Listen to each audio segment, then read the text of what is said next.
Ano ba itong nababasa nating in loco parentis?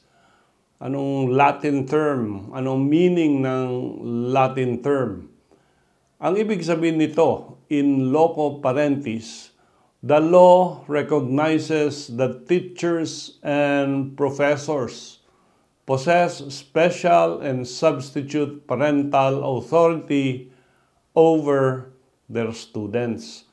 Palagi nating sinasabi, ang mga guro ay pangalawang magulang ng mga estudyante.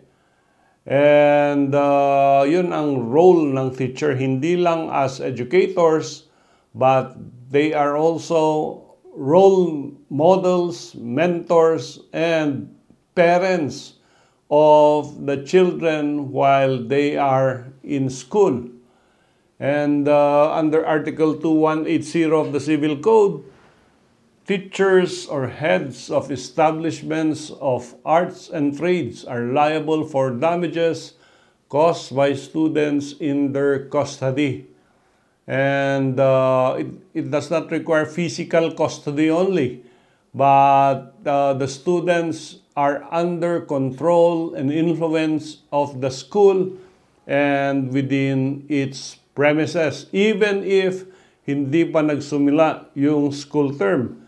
This is the case of Amado versus Court of Appeals. And nung una, ang liable lang ay heads of arts and trade school, vocational.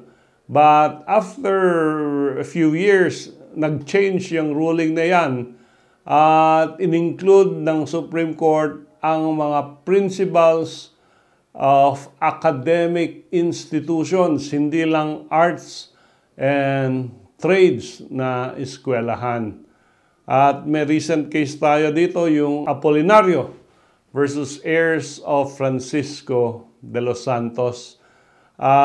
Dito nangyari, isang 16-year-old student ay nag-join ng isang extracurricular activity doon sa eskwelahan.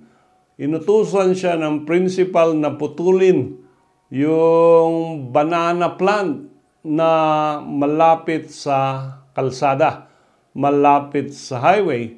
At syempre, ginawa ng estudyante yan.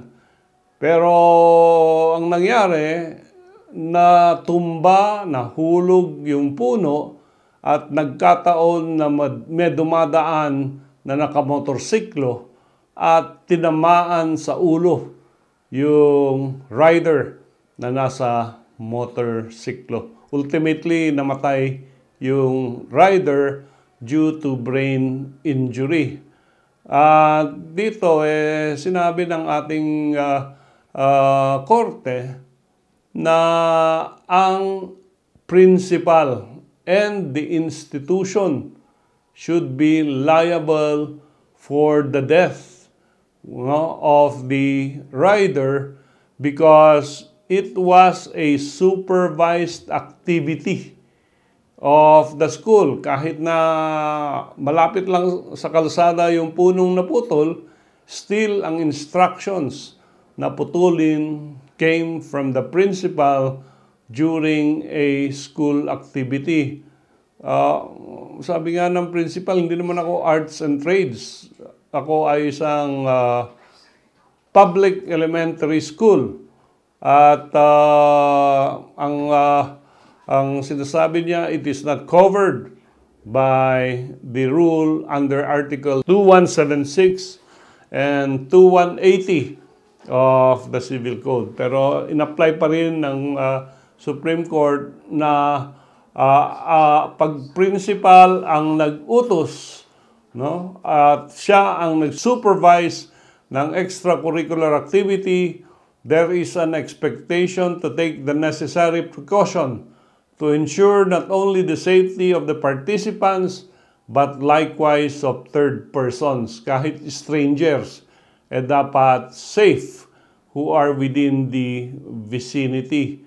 The principal must have taken due care in supervising and instructing yung mga estudyante who are participating in the activities. He or she should exercise the diligence of a good father of a family para safe not only the students but also third parties.